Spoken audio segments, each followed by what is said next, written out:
Hello everyone, I am Harshita Rathore और मैं आप सभी का स्वागत करती हूँ लर्निंग टुगेदर पे। आई होप सब लोग बहुत अच्छे होंगे, बहुत बढ़िया होंगे, बहुत ज़बरदस्त होंगे, बहुत अच्छे से अपनी पढ़ाई लिखाई कर रहे होंगे। आज की क्लास में हम क्या करेंगे, हम यहाँ पे कम्युनिकेशन के है ना क्वेश्चन का सेट कर रहे थे। इसमें थर्ड सेट जो है वो हमारा रहने वाला है। मैंने सोचा है कि जितनी भी आपकी यूनिट्स हैं, सारी यूनिट्स के 3 to 4 सेट जो है वो हम लगाएंगे और काफ़ी सारे क्वेश्चन की प्रैक्टिस करेंगे और क्वेश्चन के थ्रू जितने भी आपके इंपॉर्टेंट कॉन्सेप्ट है उसको क्लियर कर लेंगे। ठीक है, 2 सेट हमने कम्युनिकेशन के ऑलरेडी कर लिए हैं। टीचिंग एप्टीट्यूड का सेट हमारा हो चुका है, रिसर्च एप्टीट्यूड का सेट हमारा हो चुका है। अब कम्युनिकेशन का थर्ड सेट है, इसके बाद में एक और सेट आएगा आपका फोर्थ, फिर हम अपनी नेक्स्ट यूनिट के ऊपर चलेंगे। तो ऐसे करके मैं आपकी एक एक यूनिट के 4 से 5 सेट कवर करवा रही हूँ ताकि आपके काफ़ी सारे क्वेश्चन भी सॉल्व हो जाएंगे, काफ़ी सारी आपकी प्रैक्टिस भी हो जाएगी। ठीक है, तो जिसने प्रीवियस वीडियोज़ नहीं देखी है तो आप देखते रहना। अब प्रैक्टिस का टाइम है, जितनी ज़्यादा प्रैक्टिस करोगे उतनी ज़्यादा चीज़ें आपके दिमाग में क्लियर होने लगेगी। ठीक है, तो हम क्लास को शुरू करेंगे, लेकिन क्लास को शुरू करने से पहले मेरा छोटा सा इंट्रोडक्शन है। आई एम हर्षिता राठौर, मेरी क्वालिफिकेशन है मास्टर्स प्लस यूजीसी नेट। 2 सालों का ऑनलाइन टीचिंग एक्सपीरियंस है मुझे। 1000+ स्टूडेंट्स को मैंने पर्सनली मेंटोर किया है। Political science is my expertise subject. ठीक है, ये मेरा पर्सनल टेलीग्राम चैनल है जहाँ पे आपको फ्री पीडीएफ मिल जाती है। आपका है ना कोई भी फ्री स्टडी मटेरियल है आप मेरे से पूछ के यहाँ पे मैं यहाँ पे शेयर कर देती हूँ, या फिर है ना आपके एग्जाम की नोटिफिकेशन है, कोई भी करंट अफेयर की न्यूज़ है जो मुझे लगता है कि आपके एग्जाम में आ सकती है, कहीं पे कोई वैकेंसीज आती है, कहीं पे कोई पोस्ट आती है, वो सारी चीज़ें मैं यहाँ पे अपलोड करती रहती हूँ।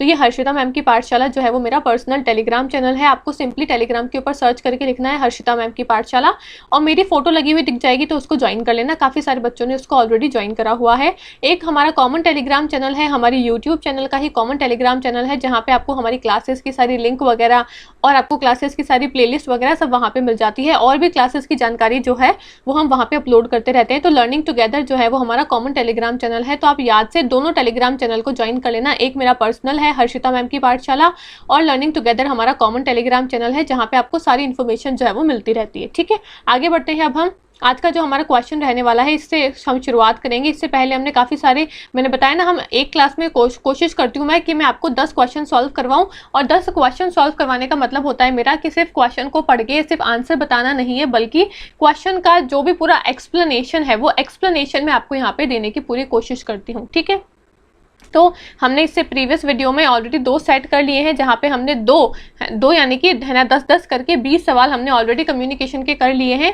आज हम 10 से 12 सवाल का जो सेट है वो मैं लेकर आई हूँ, जहाँ पे हम 10 to 12 क्वेश्चन को आज यहाँ पे सॉल्व करेंगे। ठीक है, तो आपके कितने क्वेश्चन सही होते हैं ये मुझे कॉमेंट करके जरूर से बताया करो।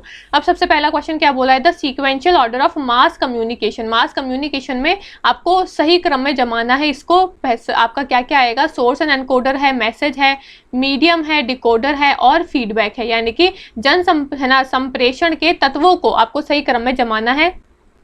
स्रोत और कूटबद्धक, संदेश, माध्यम, विकूटबद्धक, या फिर आपका प्रतिपुष्टि यानी कि फीडबैक यानी कि प्रतिक्रिया।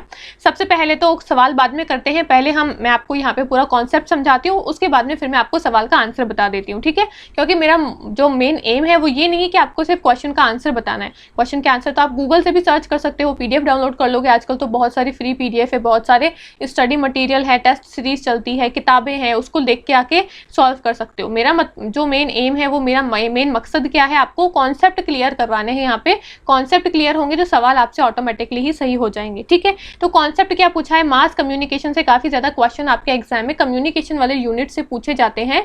जन संप्रेषण जो है वो काफी ज्यादा इंपॉर्टेंट टॉपिक है आपके यूजीसी नेट के एग्जाम के लिए। अब ये जन संप्रेषण यानी कि मास कम्युनिकेशन होता क्या है।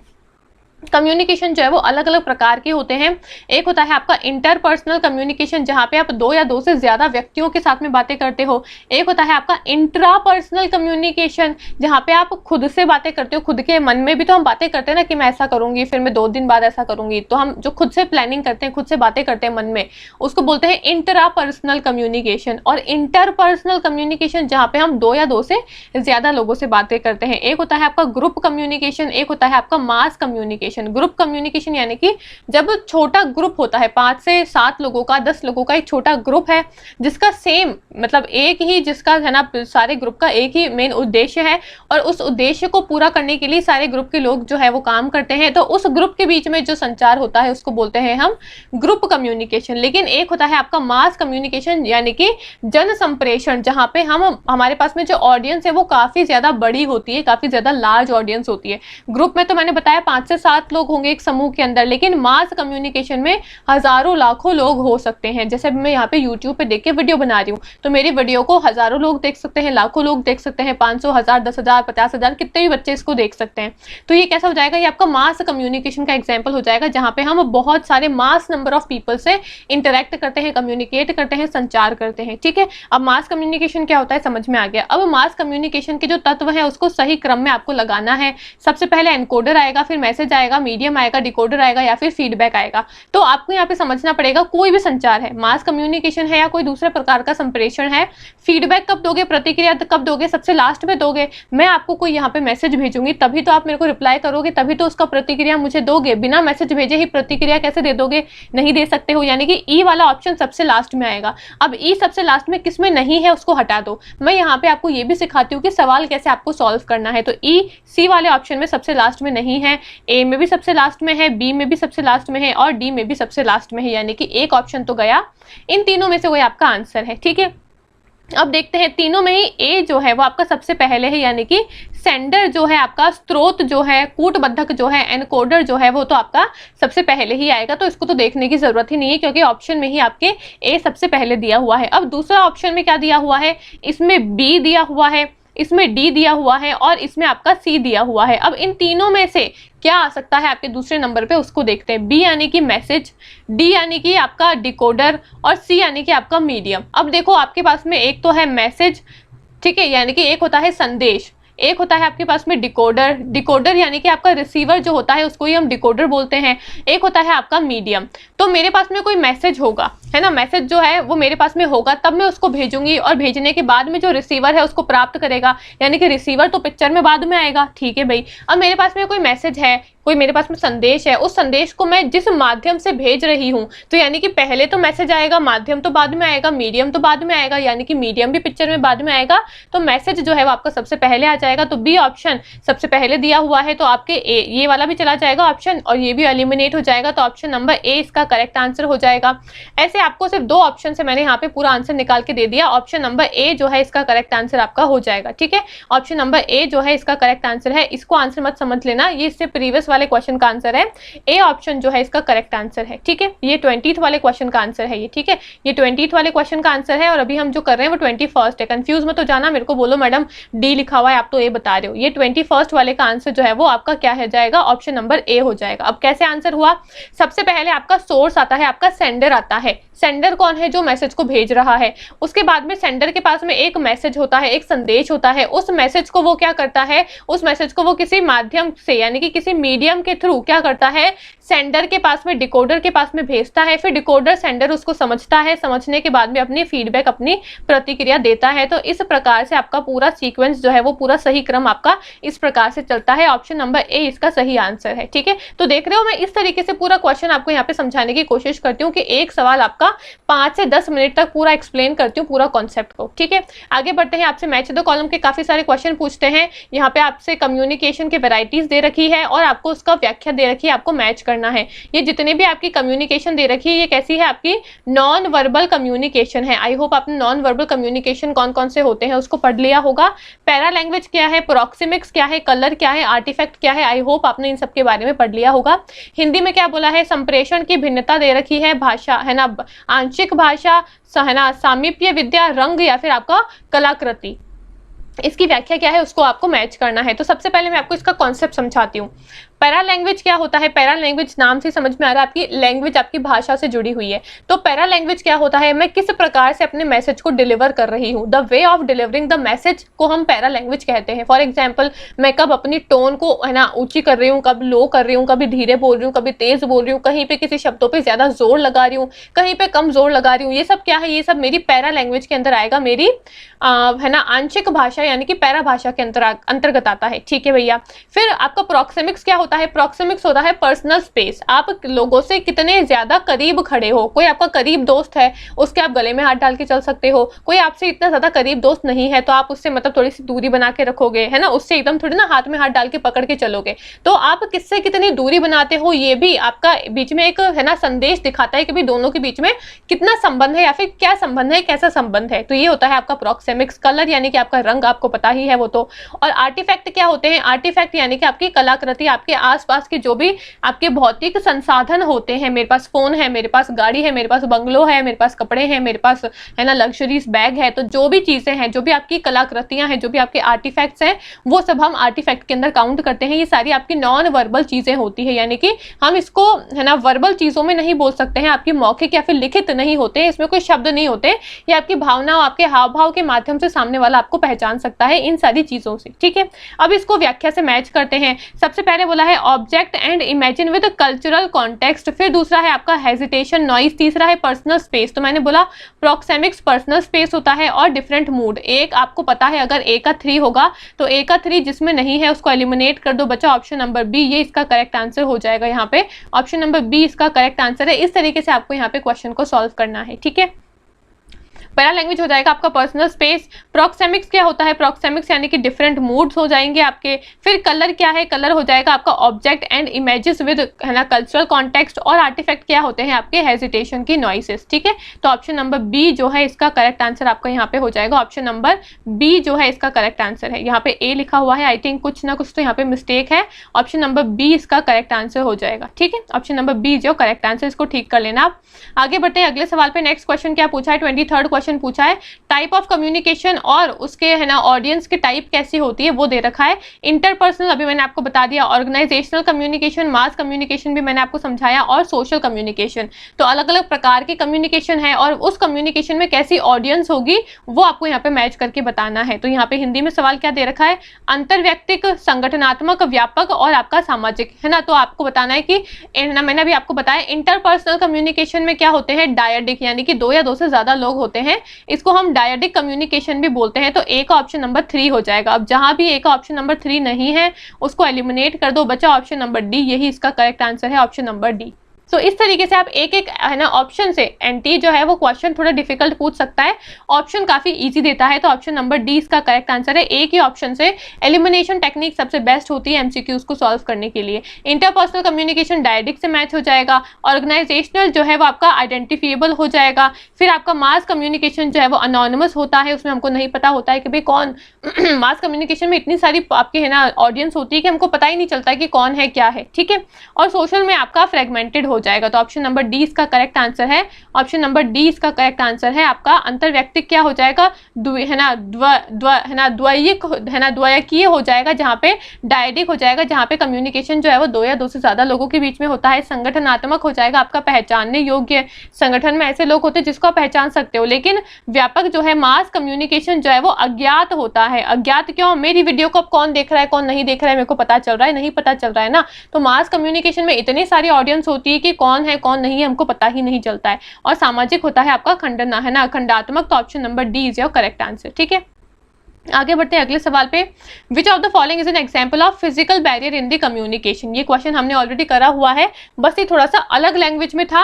सेम क्वेश्चन था, सेम आंसर होगा, बस लैंग्वेज जो है वो अलग थी। ठीक है, यहाँ पे पूछा है कि निम्न में से कौन सा संचार में भौतिक बाधा का उदाहरण है। आपको इससे प्रीवियस है ना हमने जो वीडियोस करी थी कम्युनिकेशन की, वहां पे मैंने आपको ये सेम क्वेश्चन करवाया था, लेकिन लैंग्वेज अलग थी। वहां पे आपको 2-3 एग्जाम्पल दे रखे थे और पूछा था कि बताओ फिजिकल जो है ना इनमें से कौन सी जो है ना बाधाएं हैं जो कि आपकी इस एग्जाम्पल को दिखा रही है। तो उसका करेक्ट आंसर था आपका फिजिकल बैरियर, यानी कि फिजिकल बैरियर के एग्जाम्पल दे रखे थे और कौन सा बैरियर है वो आपको पहचानना था। यहाँ पे आपको बैरियर का नाम दिया हुआ है, अब इसका एग्जाम्पल क्या आएंगे, यानी कि इस बैरियर में क्या क्या चीजें होती है वो आपको यहाँ पे पहचाननी है। बस थोड़ा सा उल्टा फुल्टा कर दिया है पर क्वेश्चन सेम है, बैरियर से ही क्वेश्चन पूछा गया है। तो फिजिकल बैरियर में मैंने आपको बताया था कि जो हमारे आसपास का वातावरण होता है, जो हमारी भौतिक बाधाएं होती है, भौतिक जो पर्यावरण होता है हमारे आसपास का, उसकी वजह से संचार नहीं हो पाता है, उसकी वजह से संचार में बाधाएं आती है, उसको हम बोलते हैं फिजिकल बैरियर। ठीक है, तो जिससे पुअर लाइटिंग हो गया, लैक ऑफ ट्रस्ट हो गया, स्टीरियोटाइपिंग हो गया या फिर कल्चरल डिफरेंस हो गया। तो रूढ़िवादिता जो है वो आपका भौतिक वातावरण में नहीं आएगा, ये तो आपकी सोच से डिपेंड करता है।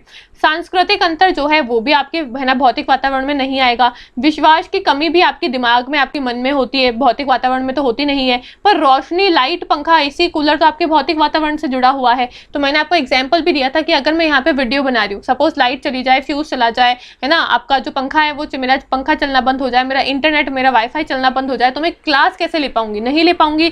तो यानी कि मेरे भौतिक वातावरण की वजह से, मेरी जो है ना एनवायरनमेंट है, जो मेरी फिजिकल एनवायरनमेंट है, उस एनवायरनमेंट की वजह से, भौतिक चीजों की वजह से संचार नहीं हो पाया हम दोनों के बीच में, तो ये क्या है, हमारी भौतिक बाधा बन गई।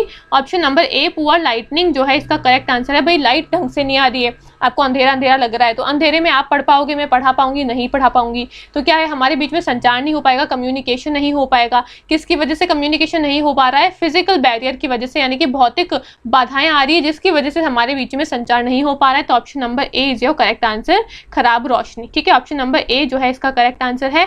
आगे बढ़ते हैं 25th क्वेश्चन पे। क्या पूछा है? The two way face to face communication is technically refer to level 1, level 3, level 2 या फिर लेवल 4। यानी कि जब हम टू वे कम्युनिकेशन करते हैं तो उसको कौन से लेवल का कम्युनिकेशन कहा जाता है ना? दो तरफा आमने सामने संप्रेषण तकनीकी रूप से किस प्रकार का होता है ना? 1 स्तर का, 2 स्तर का, 3 स्तर का या फिर 4 स्तर का? तो ऑप्शन नंबर बी जो है 2 स्तर का इसका करेक्ट आंसर है। यानी कि लेवल 2 जो है वो हम इसको कहते हैं। लेवल 1 क्या है? जहाँ पे लीनियर कम्युनिकेशन होता है। लेवल 2 क्या है? जहाँ पे फेस टू फेस कम्युनिकेशन होता है। जब ग्रुप कम्युनिकेशन करते हैं तो वो लेवल 3 में आता है, और जब मास कम्युनिकेशन करते हैं तो वो आपका लेवल 4 में आता है। ये सारी चीजें आपको कम्युनिकेशन में पढ़नी होगी, तभी आपसे ये क्वेश्चन जो है वो सॉल्व हो पाएंगे। ऑप्शन नंबर बी इसका करेक्ट आंसर है। ठीक है, आगे बढ़ते हैं अगले सवाल पे। Which of the following is an example of semantic barrier. Again आपसे बाधाओं के ऊपर सवाल पूछा गया है। सिमेंटिक बैरियर जो है उसका एग्जाम्पल कौन सा है? तो मैंने आपको समझाया था कि भाषा के वजह से जो भी हमारा संचार में दिक्कत आती है, बाधा आती है, उसको सिमेंटिक बैरियर बोलते हैं। बस अब जब सिमेंटिक बैरियर क्या होता है वो पता चल गया, तो इसका एग्जाम्पल भी निकाल लो। अनक्लैरिफाइड अजम्पशंस, फैकल्टी है ना, फॉल्टी ट्रांसलेशन, हियरिंग डिफिकल्टीज या फिर बोथ ए एंड बी। तो बोथ ए एंड बी इसका करेक्ट आंसर है। अनक्लैरिफाइड अजम्पशंस और faulty translation, option number D जो है इसका करेक्ट आंसर है। वैसे आई थिंक ये सेम क्वेश्चन हम ऑलरेडी कर भी चुके हैं, है ना। निम्नलिखित में से कौन सा सिमेंटिक बैरियर का उदाहरण है? तो दोनों, ऑप्शन नंबर ए और बी, यानी कि आपका है ना घर है ना अघोषित धारणाएं और संदेशों की त्रुटिपूर्ण अनुवाद। Option number D is your correct answer. Option number D इसका करेक्ट आंसर है। आगे बढ़ते हैं 27th क्वेश्चन पे। Which of the following are the constituent of Prasar Bharati. Prasar Bharati जो है उसके घटक कौन से हैं? ऑल इंडिया रेडियो, आपका है ना हिंदुस्तान समाचार, दूरदर्शन या फिर ऑप्शन नंबर ए और सी। तो ऑप्शन नंबर ए और सी, डी ऑप्शन जो है इसका करेक्ट आंसर है। ठीक है, पारस भारती क्या है? ये सारी ऑर्गेनाइजेशन भी आपको पढ़नी पड़ेगी, यहाँ से भी सवाल आपके एग्जाम में आते हैं। ठीक है, तो पारस भारती जो है इसके घटक कौन कौन से हैं? ऑल इंडिया रेडियो और दूरदर्शन, ये दोनों जो है वो आपके पारस भारती के घटक है। तो ऑप्शन नंबर डी जो है A and C is your correct answer. ठीक है, आगे बढ़ते हैं 28th क्वेश्चन पे। असर्शन और रीजन का क्वेश्चन आपसे पूछा गया है। क्या बोला है कि modification in the message according to audience leads to the effectiveness of communication. दर्शकों के अनुसार संदेश में संशोधन से संचार की प्रभावशीलता बढ़ती है। यानी कि ऑडियंस के अकॉर्डिंग संदेश में संशोधन करने से संचार की प्रभावशीलता बढ़ जाती है। ऑडियंस के अकॉर्डिंग कम्युनिकेशन है ना, ऑडियंस अकॉर्डिंग है ना, ऑडियंस के अकॉर्डिंग मैसेज में मॉडिफिकेशन करने से कम्युनिकेशन की इफेक्टिवनेस जो है, प्रभावशीलता जो है वो बढ़ जाती है। क्या ये कथन सही है क्या? दूसरा कथन बोला है संगठन में अलग अलग लोगों की सूचना आवश्यकताएं उनकी आवश्यकताओं के अनुसार अलग अलग होती है। भाई information requirement of different people in the organization different according to their needs. एक आपकी है ना संगठन है, एक आपको ऑर्गेनाइजेशन है, उसमें अलग अलग लोग हैं, तो अलग अलग लोगों की सूचनाएं और जो आवश्यकताएं हैं वो उनकी आवश्यकताओं के अकॉर्डिंग अलग अलग हो सकती है। बिल्कुल सही कथन है भाई। तो इसका करेक्ट आंसर क्या हो जाएगा? ऑप्शन नंबर ए जो है इसका करेक्ट आंसर है। दोनों ही कथन सही है और इसका रीजन भी इसको एक्सप्लेन कर रहा है। यानी कि दर्शकों के अनुसार संदेश में थोड़ा सा बदलाव करने से प्रभावशीलता भी बढ़ जाती है, और जैसे लोग होंगे तो लोगों के अकॉर्डिंग उनकी जो रिक्वायरमेंट है, जो नीड्स हैं, जो जरूरतें हैं, आवश्यकताएं जो हैं वो भी अलग अलग होती है। तो दोनों ही कथन इसके सही है। ठीक है, आगे बढ़ते हैं 29th क्वेश्चन। क्या पूछा है? In communication channel richness is highest in the case of television, newspaper, face to face communication या फिर फॉर्मल रिपोर्ट। यानी कि संप्रेषण में चैनल प्रचुरता निम्न में से किसमें सर्वाधिक होती है? आपको बताना है कि रिचनेस इन है ना कौन से चैनल में रिचनेस जो है वो सबसे ज्यादा होती है। चैनल में प्रचुरता जो है वो सबसे ज्यादा आपको किस में देखने को मिलती है? टीवी में, फेस टू फेस कम्युनिकेशन में, न्यूज़पेपर में या फिर औपचारिक प्रतिवेदन में।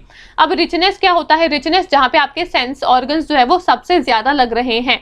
तो अगर आप टेलीविजन की बात करोगे तो आपकी आंखें, आपके कान दोनों काम करते हैं। न्यूज़पेपर में सिर्फ आपकी आंखें काम करती है, कुछ सुनने के लिए होता नहीं, तो कान काम नहीं करते। फेस टू फेस कम्युनिकेशन में आपके आंखें, आपके कान, आपके हाव भाव सब कुछ दिखेंगे वहां पे। तो रिचनेस जो है वो आपका फेस टू फेस कम्युनिकेशन में सबसे ज्यादा होती है। ऑप्शन नंबर सी जो है इसका करेक्ट आंसर है। ठीक है, आज का लास्ट क्वेश्चन देखते हैं। 30th क्वेश्चन क्या पूछा है, hot media such as print, photograph, radio, movies are called so because they are high definition, low definition, medium definition या फिर नॉट डिफाइंड। हॉट मीडिया और कूल मीडिया, ठीक है हॉट मीडिया और कूल मीडिया के आपके दो अलग अलग कॉन्सेप्ट दिए हुए हैं। आपके एग्जाम में काफी बार क्वेश्चन आता है, 2023 दो भर गया था इन दोनों टॉपिक से। ठीक है, इतने ज्यादा क्वेश्चन आपसे पूछे गए थे। तो यहाँ पे पूछा है कि हॉट मीडिया जैसे आपका प्रिंट हो गया, आपका फोटोग्राफ हो गया, आपका रेडियो हो गया, मूवी हो गया, ऐसा इसलिए कहा जाता है। इसको हॉट मीडिया हम क्यों कहते हैं, क्योंकि इसमें हाई डेफिनेशन होती है, इसमें लो डेफिनेशन होती है, मीडियम डेफिनेशन होती है या फिर परिभाषित नहीं होता है।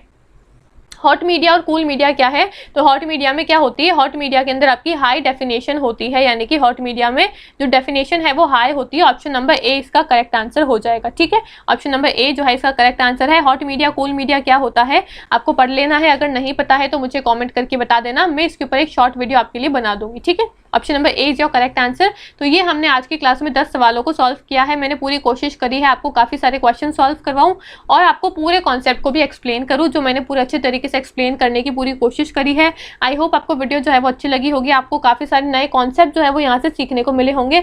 वीडियो अच्छे लगे तो इसको लाइक करना, शेयर करना, कॉमेंट करके मुझे जरूर से बताना आपको वीडियो कैसी लगी है। आपका कोई भी दिक्कत होती है, कोई भी डाउट होती है तो मुझे कॉमेंट करके पूछ सकते हो। मेरा टेलीग्राम चैनल है हर्षिता मैम की पाठशाला, उसको ज्वाइन कर लेना। बाकी मिलते हैं अगले वीडियो में। Thank you so much.